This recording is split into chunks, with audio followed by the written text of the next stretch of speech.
And welcome back to the Cover 3 podcast here on CBS Sports. That's Danny Kanell. That's Bud Elliott. That's Tom Fornelli. I'm Chip Patterson. So excited to bring back a staple of the Cover 3 podcast. It is the 2021 quarterback draft. If you were a fan of the show last summer, you remember how it goes. We are each tasked with putting together our quarterback room. We're going to have 4 rounds, and the pool of available players is all from 2021 rosters. Now, do you just want to load up to try to have the best possible quarterback room for this year? Are you just going to say, forget any kind of depth, forget any kind of continuity? I'll just hit the transfer portal the next season. That's up to you. Are you going all young? Are you just going to try to get in, the true freshmen that you think not only are going to have an impact this season, but also moving forward? It is very much a reflection of our styles, tastes, and some of our favorite quarterbacks across all of college football. Bud, do you feel, I mean, we've done some drafting. We've done some all-time drafting. We've done the Oklahoma drill draft. We'll do the 2021 Oklahoma drill draft in a little bit, but are you feeling good about draft season here on the Cover 3 podcast? You know, it's kind of my maiden voyage as far as the positional draft stuff. So I feel okay, but look, Danny played QB, and Tom and you have done this before, so I don't know. I kind of feel like I'm the underdog in this one. All right, the draft season has started. We will start with the quarterbacks. Hit it. All right, the first pick here in the 2021 Cover 3 quarterback draft, it goes to Tom Fornelli. So, Tom, as you are on the clock, who will you be taking in the first pick? Losing all those games finally pays off. You know, it's different this year because I feel like last year there were the obvious, Trevor Lawrence, Justin Fields after that. So, I feel like this year going into the season, there is no clear-cut top guy. So I did kind of have a little trouble putting my board together because I do feel like there's not much separation between a lot of the guys that I think are in consideration for not even just the first pick, but the first round. But in the end, I'm somebody who likes to draft for the now and for the future. So I'm taking care of a little bit of both of that here with my first pick. I'm taking DJ Uiagalelei because that way he could start for me next year, this year, and then I'll have somebody in the pipeline that is the plan to replace him a few years from now after he leaves after his 3rd season and goes out of the NFL. So I'm taking DJ U to start this off. Sophomore out of Clemson, a lot of eligibility left, as you mentioned, and I will say number 1 on my board. Tough to see him go. Is he holding similar spots for y'all? Yeah, I'm mad because I got the number 2 pick and I really wanted DJ. So I thought you were going to go in a different direction because I do think there's an obvious choice that should we break down DJ a little, or you want me to go number 2? Because no, let's break down DJ. What'd you like about him? What was when you wanted to try to make that play? Was it the youth and the talent that you were putting together? I think it's a combination of upside potential. I think it's a combination of intangibles. I think you've already seen him excel on the biggest stage. You've got a pretty good body of work because you could have taken, and maybe somebody will here pretty soon, taken one of the Ohio State quarterbacks, if it's JT Shroud, whoever it is. You still haven't seen much of a body of work. At least we've seen DJ in pressure-packed situations, and we've seen him excel in those. So, if there is such a thing as a sure thing, I think this would probably be it. Same thing with Bryce Young. Expected to be great, but we haven't seen much of it yet. We've seen DJ do it already.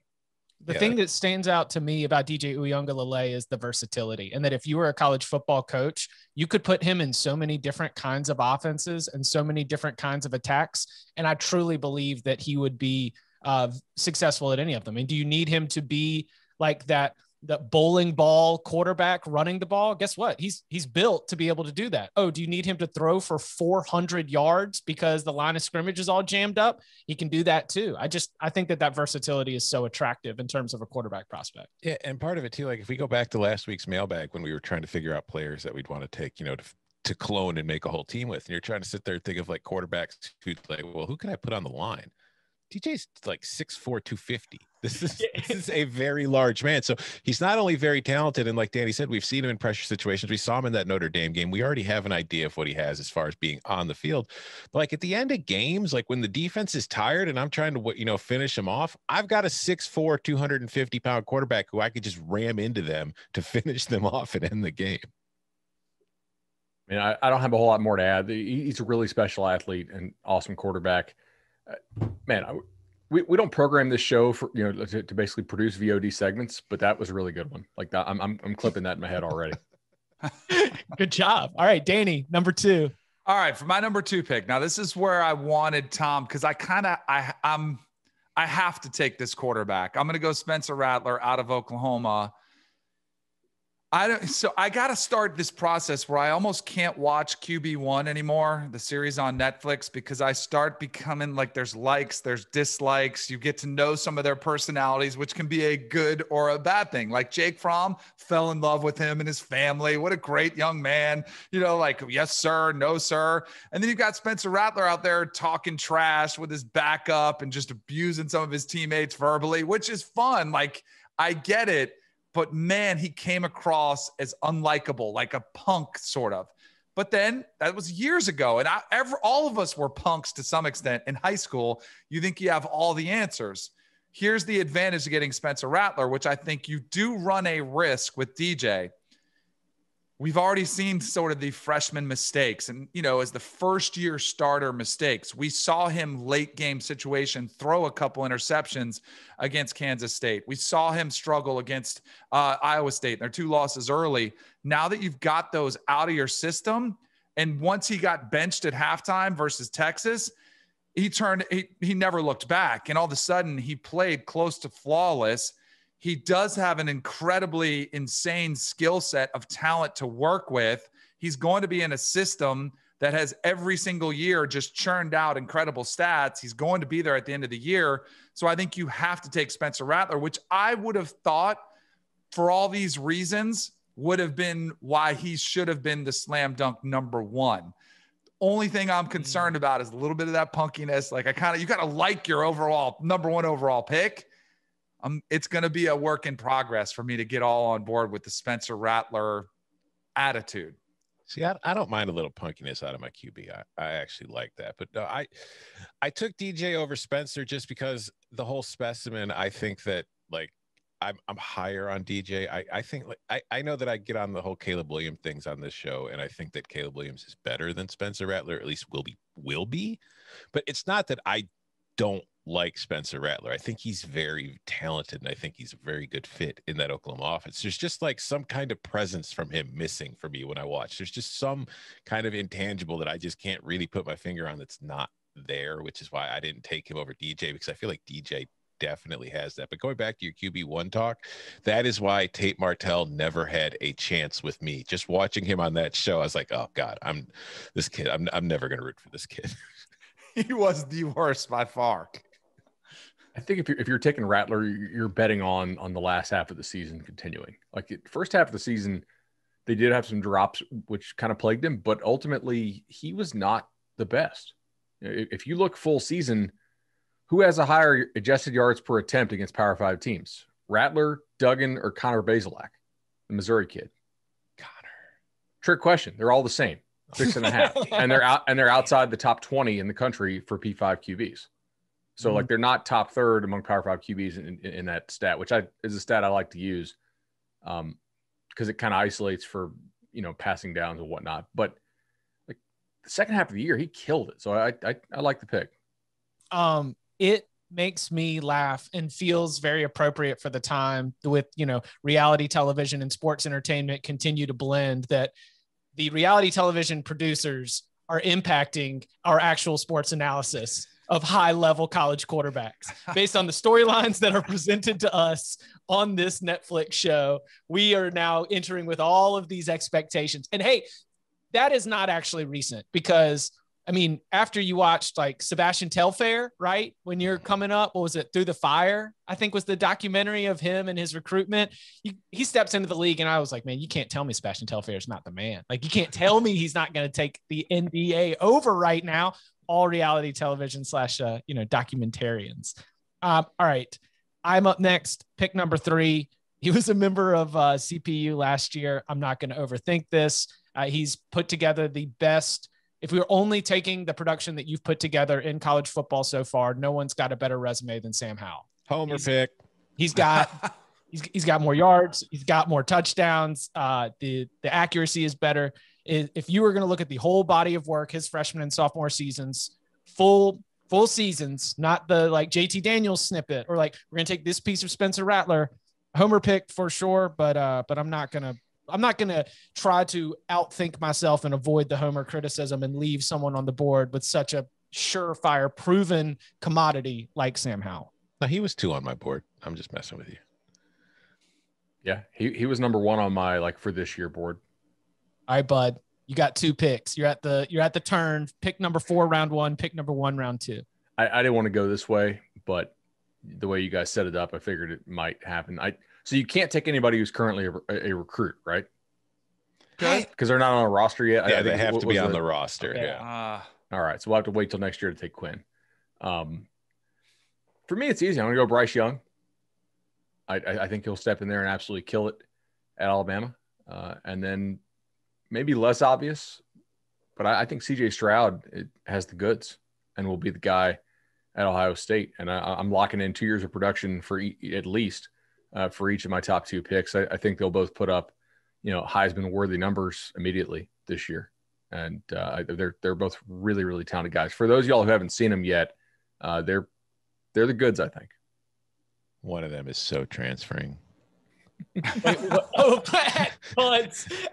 From Bud's quarterback room. 2 guys on the same recruiting class. And by the way, from that recruiting class, was it all top 3 quarterbacks from the 2020 recruiting class have been taken in the first 5 picks of this 2021 quarterback draft. I tell you what, we have seen enough of Tanner Morgan and Sean Clifford, and no one wants a piece of that. All right, we're moving on. We are diving younger and younger every single year. Hold on. Did I say JT Shroud earlier? CJ Shroud. If I do that, we have to have an alarm sound like a CTE moment or something. When I screw up the names. In my defense, they are very similar. They're similar names. Very similar. Those are similar names. I don't want to do that for a CTE moment. That feels a little sad. Yeah, just call me out on that. Okay. Hey, I can't call you out on that because between when you catch me in the college football, college basketball, and golf crossover, I'm mixing up names all the time. I guess right. it is very relatable. Was it Tom's tweet about the leaderboard? Was it yes. This weekend or last weekend? Was are these PGA? Is this a PGA Tour leaderboard or is this a Georgia quarterback depth chart? It was very hard to tell the difference. Hudson Swafford. That is a Georgia quarterback. You can't convince me he's not. All right. I will not be taking the Georgia quarterback because I am trying to build out something with a little bit of balance. And I expect Sam Howell will be out of the room, which is why I am taking Tom Fornelli's pick for the best quarterback in the Oklahoma Sooners quarterback room. With the second pick of the second round, I will be taking Oklahoma freshman quarterback Caleb Williams. That's a great pick, Chip. Mm-hmm. Yeah. Building for the future. Remember this QB draft right now, a few years from now in the NFL draft, when there's 5 quarterbacks taken in the top 10 again, and everybody's like, is this a generational QB class? It's no, it just matches what the quarterback rankings were that year. Yeah, exactly. And I was looking, so I was going through old recruiting classes, and you mentioned Quinn, which is Quinn Ewers, but have you gotten a chance to see Quinn? Because it seems like the top of the 24/7 sports and it's in the composite rankings.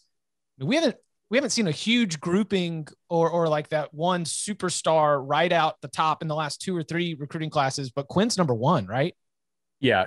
Quinn Ewers, I think, is on that Trevor Lawrence type level where it was just, hey, physically, he's got everything you want, mobile, really accurate, can throw from a lot of different arm angles, production-wise, has dominated the best levels of Texas high school football for a long time. Makeup, everybody seems to rave about the kid. There's just nothing that I don't like about it, right? What about the hair? I mean, well, the hair is better than Trevor. Well, okay, it depends. Trevor's hair, I think, has more staying power. Brock's, Quinn's kind of faux hawk mullet thing it's really pretty impressive that he pulls it off. I just don't know, like, by the time he gets to college, will that still be in style? I don't know. See, that's my major concern with Quinn is the hair, because that's a defensive end linebacker kind of haircut. I don't know if I want my quarterback having that haircut. Who was the last mullet quarterback who you thought really killed it in college? Because I got I think 2 in mind, and they both played for one school. Did South Grayson Carolina? Yeah, South Carolina. Steve Tannehill. Steve Tannehill. Steve Tannehill, yeah. For our younger listeners, go back and find pics of Steve Tannehill. And then I think, didn't Steven Garcia have a kind of a pseudo mullet for a little bit? I don't know if it was a mullet. He just had definitely had some flow. Yeah. And is that natural blonde, or is he dyeing that for Quinn Ewers? That I'm not sure. I'll have to get to the roots of that situation. I was just gonna say the examinations haven't been that thorough, Chips. All right, Danny, pick number 3 here in round number 2. I've got a couple group of 5 guys I wanted to give some love to. I'm trying to decide what's the best way to stack up my roster. I'll go. They're both upperclassmen. I'm going to have some battle here going on for playing time. I'm going to go with Carson Strong out of Nevada. The dude's got an absolute cannon. I think I don't even want to mention my other quarterback who I was going to go with because I don't want to go with him, but I think this is the closest thing to a Josh Allen type of guy. He's 6'4", he's 220, he's got a cannon. It comes off his arm really, really nice. 27 touchdowns last year, only 4 interceptions, 70% completion percentage. There were a lot more concerns about Josh Allen's accuracy when he was coming out. Plays in a little bit more quarterback-friendly system, but I'll go with Carson Strong out of Nevada. I'm legit angry at you about that pick. Was that going to be? I thought I was going to be able to sneak him in. Like, I didn't think he was going to be on anybody's board. I was like, all right, I could probably save him to later and get him, and he'll be like my veteran backup, kind of, my secret weapon in case something goes wrong with DJ U. Man, okay, so all right, I gotta adjust my strategy here. He was on everybody's board, right? Carson Strong? Yeah. He was. So I came across this debate. Danny, you've, I guess, already declared your allegiances here, but Carson Strong versus Hank Bachmeier, that's the battle for best quarterback in the Mountain West.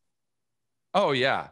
Jake Hayner from Fresno I State wasn't thinking of Bachmeier as my other quarterback. I don't think it's much of a battle, honestly. You think Carson Strong is like? I think Carson Strong's very good. He's already projected as like a top 15 pick. Like he's got the goods. Nice. Okay. Yeah. Settled. All right, Tom, you've got the 4th pick of round number 2 and the 1st pick of round number 3. Damn it. All right. Well, it doesn't change my process too much for my 2nd and 3rd round picks. I'm going to have to reevaluate for my 4th round. For my 2nd pick, I'm going to take a youngster we have not seen. I don't think this is probably the Georgia QB most people thought would be the first one drafted here, but I'm going to take Brock Vandegrift with my 2nd pick. Let him spend a year or 2 learning under DJU, getting better, getting ready, and then his junior season, hopefully he's in a position to ball out and become a top 10 pick in the NFL. And then I think Brock's going to need somebody pushing him. Brock's going to need somebody in that quarterback room and on that practice field that's making him work a little harder. And that's why with my 3rd pick, I'm taking a Chicago boy. I'm taking J.J. McCarthy, University of Michigan.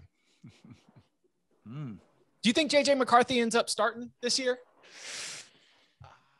Not in your room, but for the Michigan room. I think it's certainly possible. I don't know if it'll be early in the season, but I think that at some point there's a pretty decent chance that J.J. McCarthy will be starting games for the Michigan Wolverines in 2021. Vandegrift also has good hair. He does. Yeah. He has a pretty good job of building that out. Bud, would you slot those in Vandegrift versus McCarthy if you were power rating them against each other? Would you put Brock ahead of JJ? Not in terms of like, will you see them play, but just as a prospect. Yeah, I don't know that either of them really pop as like a ton better than the other, to be honest. I mean, the caveat here is I didn't get to see them in person before their senior year because of the whole COVID shutdown thing. We didn't have a whole lot of like Elite 11 and stuff going on that we were able to go to. But like they're really not that dissimilar, right? Both are like 6'2.5", 6'3". I mean, JJ played better competition being at IMG, obviously, for senior year, but they're pretty similar to me, man. I will say, though, I do think, because, just based, like you said, JJ played at IMG for his senior season, but he grew up in Illinois, played at LaGrange in suburban Chicago. I would think that Brock, even if it's not the higher level of Georgia high schools, I would think that growing up in that region and playing in that region is probably a little more tested, just because I know Illinois high school football, it's not quite the same level as like Georgia. That's one of the reasons he transferred to IMG. Yeah, for sure. That, and we knew IMG was going to play. Yeah. Yeah. Good call. All right, Danny, third round, second pick of the third round, your third pick for your quarterback room. All right, so I need some youth if I'm going to stack up some classes here, but I don't like going super young. I like seeing somebody that's at least completed some passes. I'm going to go with Max Johnson at LSU, 6'5", lefty, saved the season in Gainesville with a 3-touchdown performance. Then he had 435 yards against Ole Miss, another 3 touchdowns. He had 8 touchdowns, 1 interception on the year. Hasn't even locked up the starting job yet. Miles Brennan very much in that competition, but I'm banking on him to win the job, playing with all the talent. And like Bud was saying, hey, if LSU puts it together, maybe you could see that. I'm not going to go that far. This is more of a play for the future, but I'm going to take Max Johnson as my third string young developmental project at quarterback. I had him on my list as well. Man, I feel like our lists are all really similar here, which is interesting because we're building for the future, but also, trying to win now. Mm-hmm. I did not have him on my list. Not on my big board, at least. Are you a Miles Brennan guy? No, I don't have any strong confidence in the LSU quarterback room. I need to see more before especially in a draft, when I know that I need to be able to like stand by my pick. I don't have, that's an incomplete grade for me on both of those quarterbacks before I feel like picking them in a situation like this. It is my pick. And that's why I guess this sounds, especially after saying that, to pick someone with such a small sample size might be a little bit hypocritical, but I loved what I saw from Graham Mertz. And that's somebody who's going to have some years of eligibility left. I think he's a very dynamic player, and it's not just seeing him as a Wisconsin quarterback. I think he's a very, very good quarterback. Got a lot of tools, and like the conversation with DJ U, I think he's capable of working in a lot of different systems. So we've got a junior, Sam Howell. We've got a freshman in Caleb Williams. Now I'll be welcoming in, I believe, the best sophomore available left on my board. That is Graham Mertz from Wisconsin. So I like Graham Mertz a lot, physical talent wise. I mean, we had him at the Army All-American Bowl, and I mean he was on par or better with any of those quarterbacks there as far as how he moved around, how he threw it, etc. If you take Graham Mertz there, Chip, I'm just going to ask you, you're just willing to throw out the actual production from last year, small sample, COVID, all the shutdown stuff. I pulled some numbers this morning, and that same stat I cited earlier, the adjusted yards per attempt on passing downs against Power 5, he's third from the bottom. Ooh, 4.0. So like Mertz last year, when teams knew he was going to throw, he was one of the worst quarterbacks in the country. Like Chase Bryce of Duke and Noah Verdell of Rutgers were the only two who were worse. But Chase Bryce might have had better passing targets than Graham Mertz had. I agree, especially because he had a lot of guys out for Wisconsin for long stretches. How many games did they play? Like six or seven. Yeah. Yeah, I would have to take that is a very concerning stat, but I would have to take into consideration the context of the passing targets that he had on Wisconsin's roster on Saturdays. Like who was not in protocol, who was showing up, and then just the overall starting point of where that Wisconsin wide receiver room was for much of the year. I like what I see. I'll stand by it. All right, Bud, back to you. You've got final pick of the third round, first pick of the fourth round. All right. So I got a couple guys here, including one that I've bet against already against Tom. But I'm going to go ahead and do it because I think his production will be off the charts this year, and I'm drafting for college football, not for the NFL, although he may be good in the NFL. Who knows? Give me Malik Willis of Liberty. I think physical tools-wise to get him into the third round is really nice. I think he makes good decisions. The arm is big. He's a senior. It's like you've already gone young, so now you're coming in to get somebody who can be plug and play. I went super young, and with Bryce Young, literally, I went young. Yeah. So, I think Willis is a good pick here, and we'll see. Like maybe the young guys aren't quite ready. Maybe they stumble. They have a dude who is being, mocked in the first round already. That's not a bad one, I think. All right, so now get it started. Round out your room. First pick of the fourth round.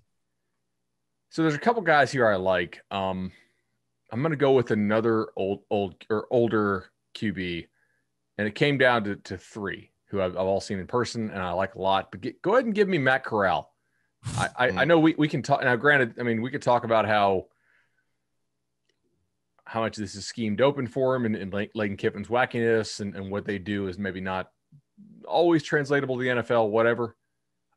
The guy puts up huge numbers in college, and he actually makes a lot of good plays out of the pocket, except when he's playing Arkansas. And I think he's not a bad pick for round 4. There was some drop off here, though, so I got a little older guys here in my final 2. Okay, so I'm just not going to let it fall because Willis right there, Matt Corral right there. Like I've got a lot of these names, but there's one above that on my big board that he's got to be on everyone's big board. Because he's just sliding. And we're all the way here in the 4th round. And if this podcast, which is an artist formerly known as a Georgia podcast, is going to let the man who's going to lead the Dogs to an SEC championship not get picked in the quarterback draft, I'm not standing for it. Who's that coming on down the track? It's JT Daniels. Let's go round out the quarterback room with another junior. I guess there's the other name. I'll be curious to see the other name that is sort of standing out here in the middle of my top tier of the big board. There's one name left. JT Daniels is the other. I'll be curious to see if it gets taken here in the next 2 picks, the final 2 picks of the Cover 3 quarterback draft. Danny. I'm glad you took JT Daniels. I saw him sitting there. It's like this elephant in the room. And I was like, but I don't know if I want to pull the trigger on him just yet. So I'm glad you did. So that's kind of off. It's like a big sigh of relief. I'll go because I think there are a couple different ways you could go, including I don't even want to give any clues, but I'm going to go with Keaton Slovis out of USC. You've seen the potential of what he could do. If you go back to 2019, you pull it all together. One of the reasons JT Daniels at Georgia, 30 touchdowns, 9 interceptions last year. I'm a little bit concerned about the offensive line, but another year in the system, another year removed from COVID. I think the upside is there to where he could be one of the guys where you see a massive jump in improvement. Somebody from the Pac-12 has to step up and have a good year. So I'm going to say, why not Keaton Slovis? All right. So that rounds out Danny's and Tom. Bring this home. See, this is where I was going to be taking Carson Strong until Danny messed it up because I wanted to go DJU number 1, then I wanted to go 2 kids at 2 and 3, and then I wanted to get like a veteran presence in there in case DJU gets banged up or just, somebody, a mentor kind of player who can also step in a pinch if I need him. That was going to be Strong. That was going to be Graham Mertz. That was going to be JT Daniels. That was going to be Keaton Slovis. These were all names that I was considering, but there is one name that I was considering that's still on my board that I'm happy to get with the last pick of the draft. And you know what? Maybe he wants to leave his current situation to come to Fornelli Tech because we'll probably still be eligible for postseason play here soon. I am taking Jaden Daniels from Arizona State. Ooh, there we go. Bringing it home with the Arizona State quarterback. All right. That's it. 4 rounds. The Cover 3 quarterback draft is done. And coming up on the other side, it's time to discuss what our big boards looked like, whom the best players that did not get drafted, draft grades for all of our squads and analysis and more next.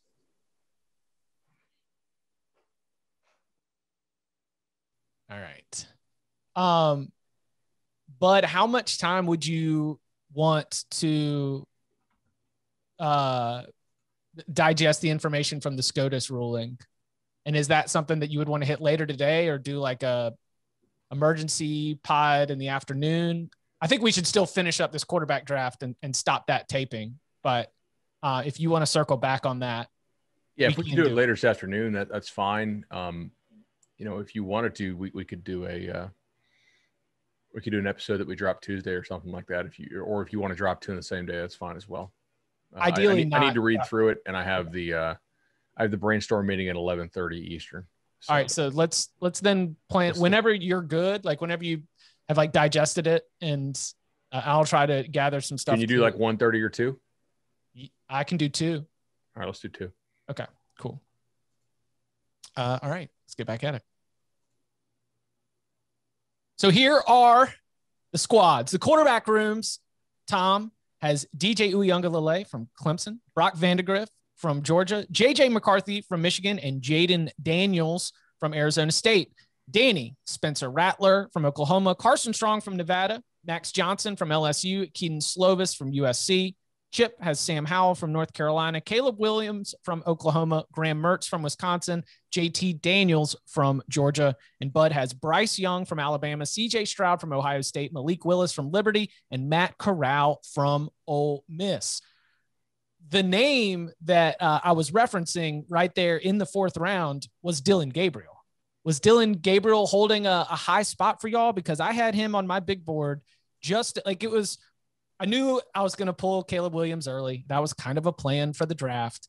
But Dillon Gabriel was right there with Malik Willis and Matt Corral as this group of upperclassmen that I really like, that I would put ahead of some of these other quarterbacks that were taken. Just to get the conversation started, is Dillon Gabriel a product of a system, or do you think that he is that kind of production stands by a lot of talent that should be considered, valuable, rated highly, ranked highly? Dillon Gabriel was on my board, but the one reason that kind of eliminated him, and it might be considered a stupid reason, but it's my reason, because I got DJU early. So obviously I'm going into this year with him as my starter. And like I said, I wanted 2 young kind of incoming freshman guys to have for the future to build. And then I wanted another veteran. Dillon Gabriel was in the conversation for that veteran. But the problem for me is I don't plan on him being my starter. He's only going to be playing in case DJU gets hurt. And I didn't want my backup QB to be a lefty with my starters are all righty. What? Because the ball spins differently, and you see it all happen all the time. Receivers have to adjust to left-handed quarterbacks, and they drop more passes because of it. So I didn't want a lefty coming in the 3rd quarter after DJU gets banged up, and I have to change up a whole lot of my offense because now I've got a quarterback who's better going to the left than he is going to the right. My brain exploded. That is such great detail for the quarterback draft. I really do appreciate that. Thank you. That was really the reason? You thought of this before the show? No, I thought of it during the show, and I was trying to figure out who my last pick was going to be, and I was breaking it down, and names were getting plucked off the list because Dillon was still on there at the end. I think Dillon Gabriel actually has quite a bit of talent. The issue is I do think he's also a product of that system.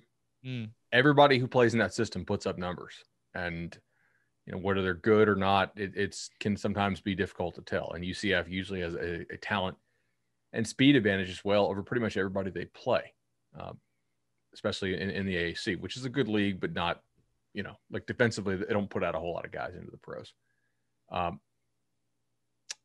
Other guys that I thought, what about Derek King? He was somebody I think if you didn't have the ACL tear would definitely be on my board higher. And I think he'll play this year. I just don't know how effective he'll be. That is exactly why he was not in consideration for me.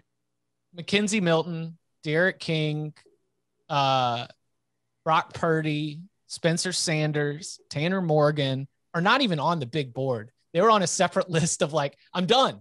I think you're a good quarterback. You are worthy of being a starting quarterback here in college football. But I kind of feel like I've seen everything. I've seen all the tricks. I've heard all the songs. Would love to be proven wrong. Derek King's probably the best of that group. But I wanted to talk about him. I was curious to see if anyone was going to draft him, but I wasn't really drawn to him. Is Tanner Morgan good? Like, I'm not sure on this. He had 2 like legit NFL dudes he was throwing the ball to on the outside, and a ton of, like they ran the ball almost all the time. So every time they threw, it was kind of a surprise. I'm not sold. I think he may be going pro in something other than sports. I thought 2 years ago that he was very accurate and had good touch on his ball down the field. I thought last year he was wildly inaccurate. So I don't know. I'm guessing he's somewhere in between those 2. Sam Heward was another freshman that I was very intrigued about. And when I was like looking at true freshmen, I had JJ McCarthy on my list as well. And Brock Vandegrift. When I took it to the sophomores, you mentioned like Connor Bazelak being grouped in a non-flattering way. Mm-hmm. If things got real thin, I might have taken Connor Bazelak. He was on the list. You know, I mentioned that other list of like quarterbacks that I acknowledge are good, but that I wasn't actually looking to draft. But you know, if all of a sudden all the players that I had selected on there, if those are y'all's picks, then we could have gotten to a Connor Bazelak or a Levi Lewis here at the in the back half of the big board. You know, Connor didn't make my final board at the end, but he was definitely a name that as I was doing the research for this last night and this morning, he was somebody that was, you know, definitely orbiting the draft board. Some guys that I actually had like over Purdy and Morgan back before Chip said there's going to be 4 rounds, and I ended up chopping the board off quite a bit. Max Duggan for me, I think has a lot of upside. Devin Leary, you know, not a guy I can pick in a top 4 round draft, but last year when he played, he was really good. And I've seen him in person, like the arm talent's there. And somebody who got a lot better last year, by the way, and you can hear our episode with Brewer Report Online coming up for UCLA. Dorian Thompson-Robinson kind of sneakily last year was pretty damn good. Those are 3 guys on my list who kind of stood out, who I feel like are not system guys. You know, like Sam Hartman, good numbers at Wake last year. Still think he's kind of a system dude. Do you remember what happened with Sam Hartman and the and interceptions last season? I know he only threw 4 of them in like obvious passing situations. I think that all of them were in the bowl game against Wisconsin. So he had like an ACC record interception-free streak going, and then he just turned into a pumpkin. He just like all of the interceptions from the season all came into the bowl game, and I was shook. He looked shook. I mean, it was sad. I think he probably set a record for like most consecutive interceptions throughout depth. This long interception-free streak. Then he throws one, and he's like, "Okay, well, you know what? Now let's just go ahead and go all the way with this." You know, like I'm giving up chocolate. I'm giving up chocolate for the month, and then all of a sudden, like on the 30th, you're like, "Well, here we go. We're crushing candy bars. Let's do it." And I think like because there's a lot of names left to discuss that weren't taken, and I don't even think we're really super close to being drafted, because the format for the way we do this is like if we were just doing, all right, let's draft the best 2021 quarterbacks, a lot of guys most of us didn't even consider today or consider all that hard would have probably gone in that draft. It's just when you're doing this from like the roster construction kind of standpoint, where you want a guy right away for like at least this year, maybe the next couple of years, and then you want guys behind them, a lot of really good players who are really good right now are going to get left out and aren't even really going to get heavy consideration. I think if you're really good, you get consideration. Really, really like a good quarterback, but you know, like, there to me in the 2021, and maybe, I mean, it'll probably change as the season plays out, but there isn't like last year, there was a very obvious tier 1, like top tier of quarterbacks in college. You knew who they were. This year, I think there's still an obvious tier 1. It's just, I don't think the gap between the top tier and the next tier is as significant as it was last year. I think that there's a lot of wiggle room for a lot of these guys in 2021 to move from one tier to the other. I think that some of that has to do with the inexperience of the top tier. Yeah, exactly. So there's a little more wild card situation there. So a lot of more kind of trusty veteran guys, I guess you could say, like juniors and seniors that might not have that highest ceiling of talent, but you kind of already know what you're getting. I think that if we're just drafting like the top 16 QBs in college, those guys are getting taken. When we're drafting it this way and we have to consider upside instead of already having the production, a lot of those guys are getting left out. Michael Penix would go higher in the just draft the top quarterbacks of the class than he would in this format. Yeah, like Michael Penix would have been considered if we were just drafting top quarterbacks. Michael Penix was not even on my board or close to my board for this draft. Yeah, I would have had him like if we did a 10-round draft. Would Anthony Brown have made either of y'all's board even if we had done a 10-round draft? I don't know if he would. And I think that's interesting when we're talking about Oregon, and like we're talking about Oregon being a Pac-12 champion. We're talking about Oregon making it to the college football playoff. I think Anthony Brown is a very good and worthy of being a starter. I do not think he's unfit to be a starter in a Power 5 conference but I did not have him on my board. And you could talk me into Phil Jurkovec if you were just trying to draft over Anthony Brown. I have a lot of faith in Joe Moorhead, so I can't totally discount Anthony Brown. But based on production and just what I've seen of him, watching a lot of ACC ball, he's not somebody that I would have had on my list early on.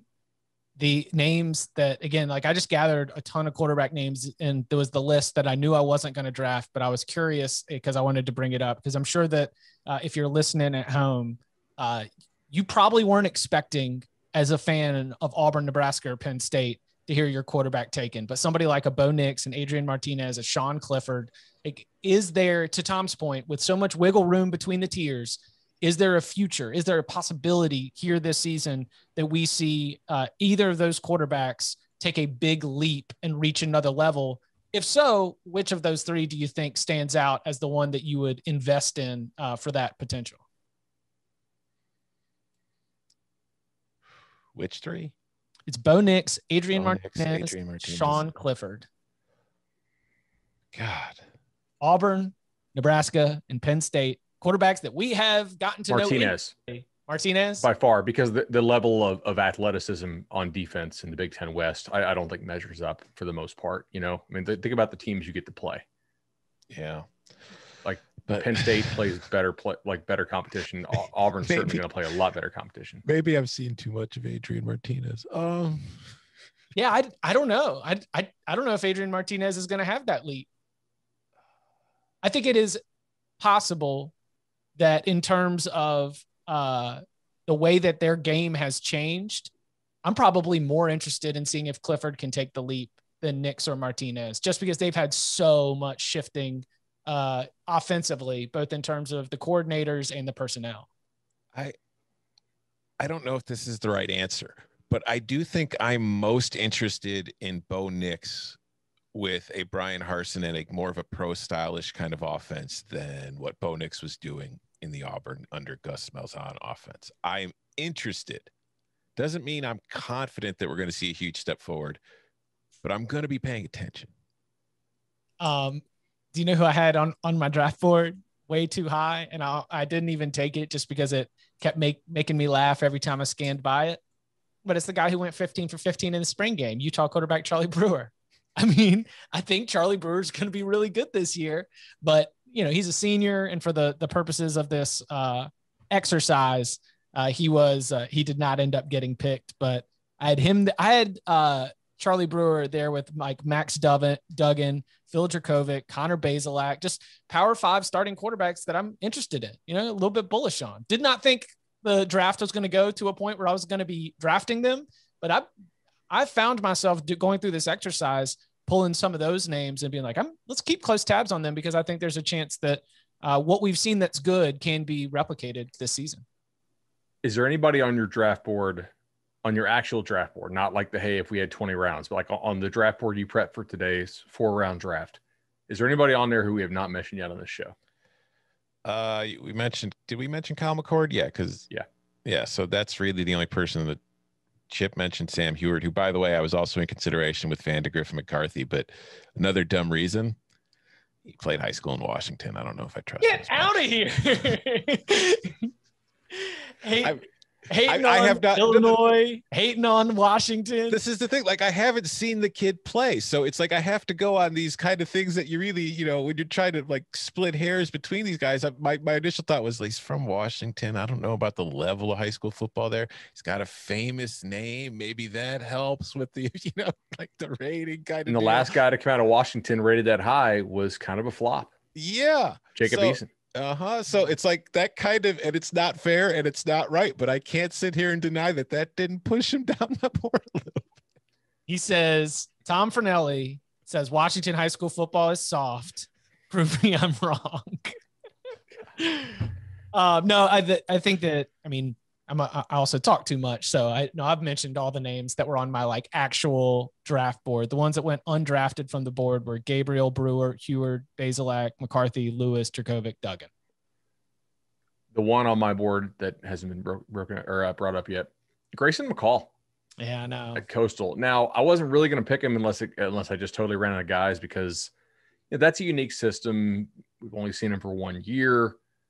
Coastal played some good teams, but also some not very good teams. But I think he's actually a pretty damn good QB who would be good in other systems as well. So he may be on board, and that's the last guy we haven't brought up. Ben Kirk. Go ahead. The weird thing about Grayson McCall is like when you watch him play, because he's 6'3", he's 200 pounds. He does not look 6'3", 200 pounds. For some reason, when I watch Grayson McCall play, I feel like I'm watching a 5'11" QB. But then it's like when you see him standing, it's like, oh no, wait, actually he's huge. Right. I don't know where I'm at on McCall. It's interesting you bring him up, Bud, because Ben Kirchhoff for CBS Sports was really like making a strong argument. We were having a conversation about group of 5 quarterbacks and sort of like which ones. I was over here in a Dylan Gabriel camp. He's like, man, I think Grayson McCall is a really, really good quarterback that deserves to be mentioned there with Malik Willis, with Desmond Ridder as like one of the top quarterback, or Carson Strong too, as the top quarterbacks there at the group of 5 level. So I think that the hesitation is right, where you say like, it's 1 year. Let's see if they can come back. Everyone's going to have tape on that system, and we'll see if they can come up with some answers. In terms of the squads themselves, what do y'all, we all love our own rosters and our own draft class. Any thoughts about how these different rooms stack up against each other? Chip, I don't think you got enough youth. Caleb Williams isn't enough. I mean, Caleb Williams will probably be starting for you next year, and then for the next couple of years after that. But I don't like to see you take another, Sam Heward type of player. Like instead of JT Daniels instead of Mertz. Oh, because he's a sophomore. Mm-hmm. Max Johnson and Keaton Slovis were not on my I want list at all. Like, it is really, really easy since Danny had to bail early for me to just take shots at his draft class. But Spencer Rattler and Carson Strong, sure. But Max Johnson, that's got to be like old Florida State quarterback, like fraternity love, right? Like Max's dad has been on the phone with Danny the same way that McCaffrey's dad has been on the phone with Mike Bloomgren. He's been like, I tell you, he's the one. Listen, you got to take him. No, I'm incomplete, as I said earlier, on Max Johnson. And Keaton Slovis, I hope he plays well, but I wouldn't be picking him. See, I don't even love my own board because, again, Danny threw mine for a loop when he took Carson Strong because I thought it was going to be DJU, 2 kids, and then Carson Strong to finish it out. And now I'm just disappointed with my own team. Well, you've got DJU and Jaden Daniels, so I'm showing up to the facility on Monday morning mad at these guys for nothing that they did. Jaden, you're not Carson Strong. Run a lap. Oh man, what do you think? I think if you don't love your team, do we have a spreadsheet where we can see everybody else's team lined up, or were you guys writing this down as we went? Because I only kept track of my own and then crossed off the list. Yeah, I shared it. Is it in the chat? No, it should check your, I guess it would have been through the email. Oh, on email. Okay. Gotcha. Oh, well, yeah, I'm pulling this up live on air. Yeah, instant reaction here. This could have been a really helpful tool for you during the draft. No, I had my list and I was crossing off the names and circling the ones that I had. I think Tom's team is really nice because he has DJ, who I assume will start, but like he also has some wild cards that could really hit with the young guys. I guess, I don't know. I'm very up and down on Jaden Daniels. He was not very good last year, ultimately, especially if you take out that Arizona game where they won 70-7. But I've seen him play well, so I can't hate on that pick. Danny's, I wouldn't take Keaton Slovis in that spot because I feel like you already have enough proven guys. Like Carson Strong to me is pretty proven. Spencer Rattler, if you believe in him well, like that much to take him with the number 2 overall pick, you better think he's proven, right? Agreed. Max Johnson, I actually get the pick. I think he's got some decent upside. He performed really well for LSU despite some pretty crazy turmoil going on in that program last year. Chip, I think you got like some serious upside with your team too. I'm not trying to be a hater here on anybody, like, or I guess if I think your picks suck, I would, but I mean, we're talking about 4 picks here each. So you shouldn't make any really, really bad picks. Like, I think it makes sense to bet on, on the upside of Mertz or Daniels, and you get somebody really proven in Sam Howell, and Caleb Williams is obviously our number 1 QB for last cycle.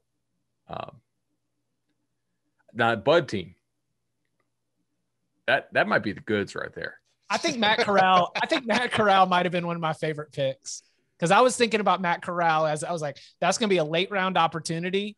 And that's just somebody who, I don't want him to start every single game, but the opposing defensive coordinator is going to be really mad if Sam Howell, like twists an ankle or something. And guess who's coming in?